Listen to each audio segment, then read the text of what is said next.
I think Not we're having some again. issues with the network. Try to connect with him Okay. directly. Abuja, you're listening to VOP 96.1. Front pages review is what we are doing, and we're trying to establish contact with our guest analyst in person of Rufai Osani, who will be lending his own voice and view or perspective to some of the stories that we already have All for right. discuss today. All right. Good morning. Morning, how are you? Fine, thank you so much. I saw a video of you dancing yesterday. It seems you enjoyed your holiday. Abi your Salah celebration. That was not on Salad celebration. That was before Salad celebration. Okay. Did you eat ram meat yesterday? No, I didn't actually. Oh. No, I didn't. Okay. Anyway, we're seeing situations where the president has come out to talk about the fact that the current pains are necessary, and it's something that we as Nigerians must endure, so that things will get better. I'm looking at it from the point of view where coming into Nigeria, we saw the president's convoy.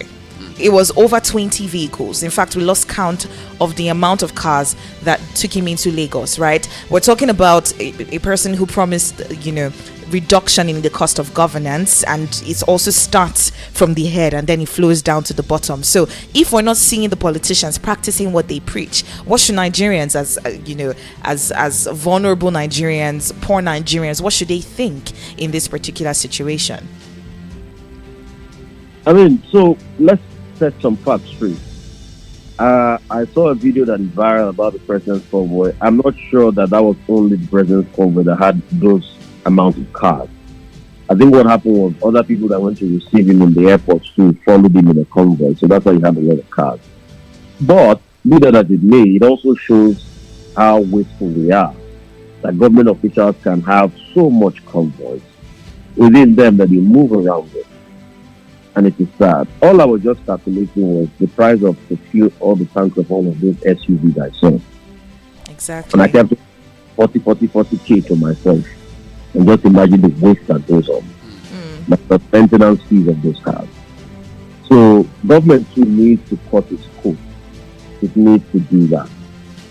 The president saying things will be better. Yes, we understand things will be better, but please, I beg you for the sake of God. Hope is a good breakfast, but a very bad supper. People will not eat hope. Yeah. You must be able to do things that will make people hopeful. So I say they should suffer today. You must be able to make the suffering easy for them. And when it's time for them to enjoy, let them enjoy fully. But the problem in Nigeria is that hitherto people used to suffer for nothing. That's just it. So the president must go beyond by saying, the things are necessary now. No. And that's why you must plan. You must be able to cushion the steps for them. You must make their lives a whole lot better. And they'll reason with you. That's just the way it's done. So yes, great message. People should endure the pain. But we should also not forget that hope is a good breakfast, but it's a bad dinner. Bad supper. All right, Mr. Rufai, we're moving on to Osun State. There was a promised free train ride by the governor of. There was a promised free train ride by the governor of Osun State, but that didn't happen because the rail track was damaged. There was an accident on the train track. I'm citing this example just to talk about the fact that I don't know if there's an issue with us as Nigerians not feeling, like Nigerians, because we've seen situations where people damage the train tracks, people steal the iron, the tracks themselves. Some people steal it, and we've seen issues of vandalism, and the oil pipelines and all of that. I'm looking at it from the perspective where Nigerians do not feel one as Nigerians. They don't feel like it's our investment, and that's why things like that could happen, where you damage investments made by the government close to your house or close around you. What do you think about that? I'd like to condemn every Nigerian that goes out there to damage government property. It is very sad that we have that mindset. It is very sad that we have that mindset that we go out there and destroy what was built in our own commonwealth. Let's stop doing that. It is very sad because I remember that train ride. That train ride has been on for over 10 years. Normally it's a culture where they used to bring Osho citizens back home for school to come and celebrate Salah Festival in the train. Even before the recent restructuring of the train lines done, it has always been a culture either to the ship them from Lagos on the train and the bring them back. But it's so sad that they couldn't do that this year because of the damage. We condemn the damage fully. All right. Looking at the government's ability to secure their investments, I mean, we saw that play out with the Abuja Kaduna train attack last year, where we saw that happen, where the Minister of Transportation had not done anything to sort of secure that particular, investment. Looking at CCTV that could have been placed, in that particular area, some motion sensor, things could have been placed there to ensure that their investment is safe. We've seen time and time again where government invests in a particular infrastructure and does not do the needful to secure it. And the sad thing is, to date, after that Kaduna train attack, they've not still invested in those things to secure that place, that train line. It is very sad. They were supposed to buy some equipment to secure it, but you know that the Minister of Finance pushed that deal aside because she said the company that was brought forward is not a company that had capacity.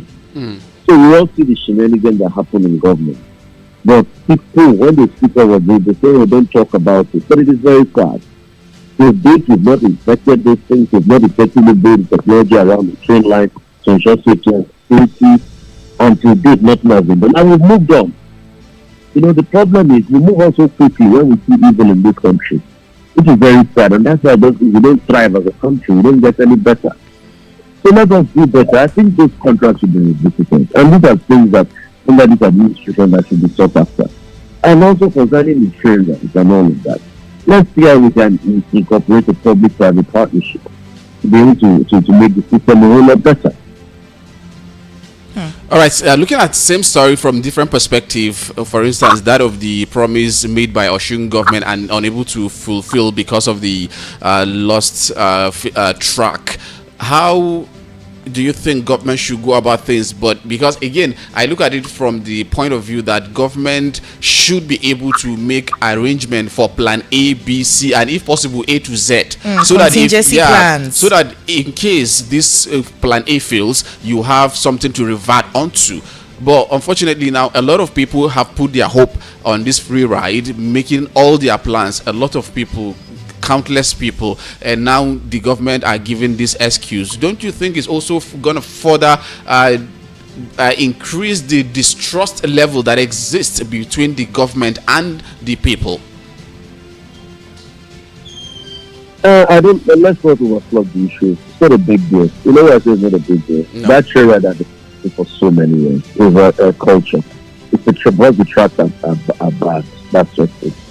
It's not a big deal. I think what I want to talk about is really the show of shame among the governor and the senator in Osun State that it's a bigger story than this train ride thing. Because those two people want to desecrate the house of God, and it is wrong. Yeah. Whatever your differences might be, whatever protocols might be, don't go and make your state or slugfest to the house of God, which is wrong. And politicians should be wrong. And all this, the things they do, the protocol and all of that, they should stop going to do. They should stop politicizing religion. Because you just went to divide the house of God yesterday, which is very sad. Yeah. But concerning the train ride, it's the yearly thing they normally do. Even I remember that train ride dates back to the time of Rufai. I think 2010, even 2009, thereabouts. So, but it's just because they realized that. I think the main issue that came out of Osun was really about that show of shame, and the blame should go to both parties, the politician, the governor, and the senator in that regard. But as regards that, the train ride is just because the line was bad, the track was bad, which is sad. All right, now let's take a look at this particular headline that is contained on the Vanguard newspaper that says presidency fires back at Labour Party and also PDP. And it says presidency fires back at Labour Party and PDP over alleged anti-people's policy. And the government are now saying, talking about the presidency, are saying that PDP are envious of the achievement of Bola Tinubu in 3 weeks, which supersede what the PDP has done in 16 years. Again, Dele Alake coming out to make these kinds of statements, which is something that we already are used to in the previous administration of President Muhammadu Buhari, where if issues of national interest that should have been looked deep down into, but Shehu Garba will come or Adeshfemi Adeshina will come with some flimsy excuses, if I should use those words. Are we seeing another Garba Shehu and Femi Adeshina in Dele Alake in this regard? I just hope that Mr. Dele Alake tempers things down. People have a right to criticize the government. Of course. I take the factual criticism. Yeah, I know people also throw tantrums, but take the factual one. What are the empirical facts and grounds? That since Bola Tinubu came, yes, he made some major structural changes, but the truth has to be said, those structural changes have caused pain for a lot of Nigerians. Certainly. That's the point I'm looking at it from. How they can plan for palliative and make life better and ease the suffering of a lot of people. Not saying they are better with one administration or the other. It is not him that will write his report card. It is time that will write his report card. Yes. And when the facts start to come out on how well lives are fared, then they can talk then. I think we should be more concerned. I mean, what I'll be thinking of is, I think Mr. Dele Alake is part of the team with Labour that are supposed to go and think out what good palliative will be given. I think they should be busy thinking about that, really, and stop all this political attack mode thing that they do. No, it doesn't go well for Nigeria. Let's do what is beneficial to the people. All right, let's take a look at this headline: flooding, FCTA to evacuate residents of Trademore Estate. This happened last week in Abuja. Issue of flooding is not a new thing in Nigeria. It happens in a lot of places, and already NIMET, based on their predictions, have already released the warning sign as early as February, March this year to tell us some of the prone areas. NIMET, NEMA, Nigerian Hydrological Services also came out with their own projections, and we witnessed one in Abuja last week Friday, where an estate was completely submerged. Over 116 buildings submerged as a result of downpour, and now government officials visited the location yesterday. An unplanned or unexpected visit yesterday, FCTA, Federal Capital Territory Administration, but they are saying that they were surprised that 2 days after the flooding, people have moved back to their houses. And my concern here is that there are a lot of agencies of government saddled with the responsibility of making sure that buildings are structured the way they should be. Talking about the master plan, talking about the location, because some of the reasons the government are now giving is that some of those houses were built on waterways. And I'm sure before a structure is going to be erected, there must be approval from the agencies of government saddled with that responsibility. Again, it calls to for us to look at how our system works in Nigeria. One agency of government coming to say these buildings were erected on waterways, while these buildings had the necessary approvals from the appropriate agency of government. So in what should we do? What is your take on this particular issue? I mean, it just shows the corruption of the government. The level. And you see, the fact is that they are so quick to move for like nothing happened. Like Osani, what happened in trade more. Yeah. This is the sad reality. When government now comes to destroy all these buildings and so that it's the same people in government that are so corrupt that even cause the problem in the first place. Which are the factors we keep talking about in society? And that's why we say, see, this problem is a collective problem. All of us are involved. We are all part of those that have destroyed our country and destroyed the purpose of our country. But the truth has to be said. If we truly want to build our country, it takes a collective effort to build our country, not just a singular effort. And you see, we are not ready yet. When we are ready, we truly show corruption. When we are ready, we'll be able to plan effectively for flood channels. When we are ready, the Department of City Planning will be able to plan effectively and ameliorate these challenges. But we are not ready because this system of corruption favors a lot of people and over or some other people. And once we do that, we don't do what is right for ourselves. And when we don't do what is right for us, we always have terrible outcomes. And that's why we're having the outcome of pain we have in Nigeria today. I think we need to check ourselves and introspect, because we are wrecking ourselves already. All right, you're fine. We have a headline here talking about 40 Nigerians that regain freedom from Libyan detention. Talking about the Nigerian mission. Hello, can you hear me? I can hear you. Talking about the Nigerian mission in Libya on Tuesday that facilitated the release of 40 Nigerians, in a detention facility in Nigeria. We're having issues of, Nigerians moving illegally into some of these, countries, countries that are around us. What exactly can we do to ensure? Because number one, we keep saying that we have a porous, what's it called? Is it border system? Border. Yes, we have a porous border. That's number one. And then we also have to look at how Nigerians are even leaving the country illegally, right? Undocumented. So how exactly can we fight that? Because that's a very, very big issue. Because if you look at how some of these Nigerians are treated in some very, very unfashionable ways. So is there a way that we can actually fight that? Yes, the way you can fight that is economic growth and development. It's as simple as that. An average Nigerian that went to school in the UK between 1970 to 1980, if 10 Nigerians went to school in the UK, at least 6 to 7 will come back to Nigeria. Yeah. But now, if 10 Nigerians go to school in the UK, I can tell you that 9 will stay back in the UK. What has happened? Economic quagmire. It's as simple as that. Between 1970 to 1980, and I keep saying 1970 to 1980 because our problems now started about 40 years ago. Was the early 1980s where we had the recession that led to Shagari thinking Ghanaians were the problem, and we pushed out Ghanaians out. Ghana must go. But it was obvious that it was the mismanagement of the windfall we had in the 70s from crude oil that really caused that, because we had a lot of money. Gowon said the problem is not money but how to spend it. Yeah. And but when you look at what happened in the early 80s, then the economy started to fall. 81 to 83, the economic chaos led to the toppling by Buhari, and then we had to go to IMF. We debated IMF. 84, 85, 86, we had to float our currency. Things never remained the same again. We had a little reprieve in 92, 91, 92, 93 with Gulf War. 93 again, bang on, we had another democratic crisis with the election, June 12 and all of that. Then Abacha saw us to 99, 90, 2000, 98 when Abacha died, 8th of June, 98 when Abacha died. Then Abu Salami came, saw us into a transition, then Obasanjo came in, and then we had some level of stability.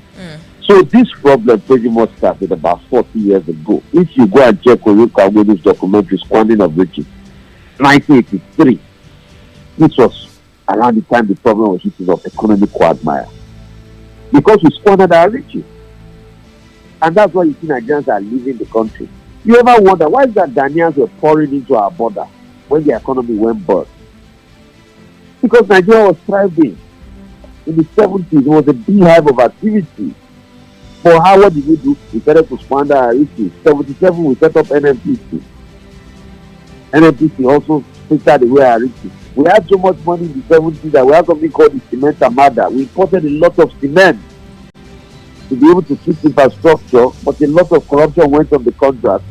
We settled cement armada problem. We still had court cases in England paying suppliers up to 1981, 82, 83. Those were policies that truncated our economy. So it's visible. You have mass immigration because the economy is not good.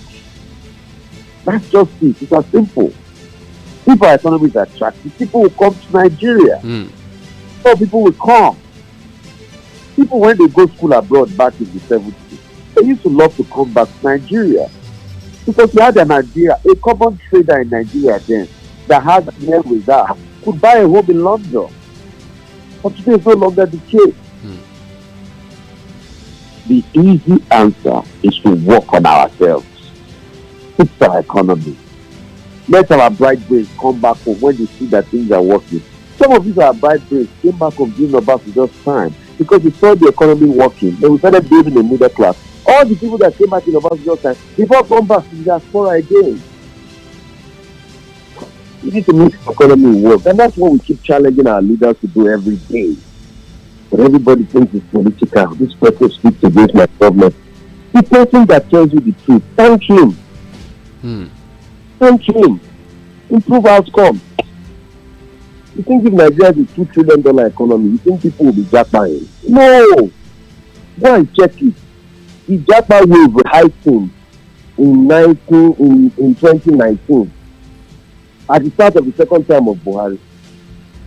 And go and look at it. That was when the dollar kept on falling harder and the economy became worse off. 2012, 2013, 2014, we still had the middle class. We still had people that earned 150, 200,000 a month and they could buy brand new cars. Hyundai Elantra was 3.5 million, 3.2 million. You pay for the brand new car over 2-3 years. Here are the rates of how much? 50,000, 40,000 per month. They even give you laptop and tab on top of it. Yeah. So that same car now, because of dollar, is close to 9-10 million naira. We've wiped off the middle class. Out of reach of the middle class, certainly. We've wiped off the middle class. So when we say these things, we feel our mouth is ready. We need to grow the economy. I know now we've gone through town. It will take time to grow. But people should also listen when we tell them the right things to do. Because it's not that Nigeria doesn't always have wealth. We have wealth, but we squander it. Look at where we are today. We can't even make money from crude again. Crude oil theft, squandered everything. I will give both of you an assignment. Go and enjoy that documentary and the whole of Abuja. Go to YouTube.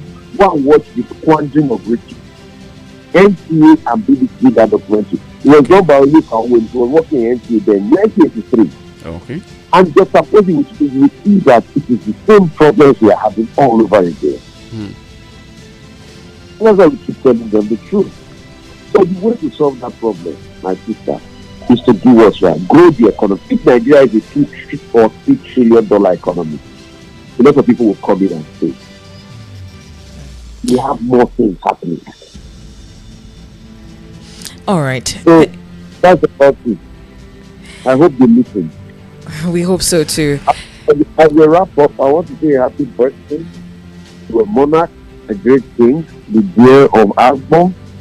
The dear of Agbo had a very interesting history. He was born in 77. In 79, he lost his father. The Guinness Book of Records ratified him in 1981 to be the youngest monarch in the world. He was crowned king at the age of 2. And the reign of Agbo has continued to grow. Today is his birthday. He turns 46 today. He was one of the only monarchs that graced the Guinness Book of World Records for Nigeria then when he was crowned king at the age of 2. The great man, first-class lifestyle ruler, highly respected in Nigeria, the reign of Agbo. Happy birthday to you, sir. All right. We also wish him the best of life, good health, and a good legacy also. Yes, thank you so much. All right. Thank you very much. Bless you too. Have a lovely day ahead. All right. To you listening, thank you so much for listening to us. Ali, there's something that Rufai said that really, really had me talking about the growth of the economy, right? If Nigeria was really... People are leaving Nigeria for greener pastures, but there's something my dad always says. He says the grass is always greener where you water it.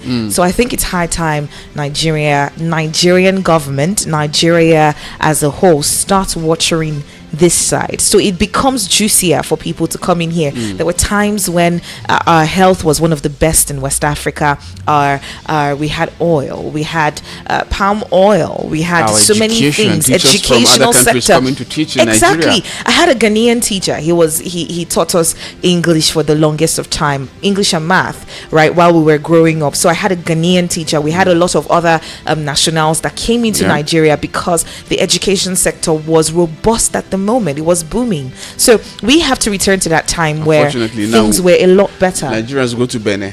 Exactly. three-story building, just one building, just for better education, like, quote unquote. Just because we're saddled, we're rife with strike here and there and all the others. So we as a country, we need to start watering the grass on this side, so it becomes juicier for other people to come here. In fact, a friend of mine was telling me that some of the taxes, some of the things that they have to pay, especially in the UK, by the time you're done paying all those things and you look at your salary, you're like, God, if I were in Nigeria with the same amount of money, I probably wouldn't have to pay this amount of taxes, these amount of deductions here and there. So Nigeria is actually fruitful. Nigeria is juicy. It's very comfortable to work in, but we need to start paying attention to the grass on this side.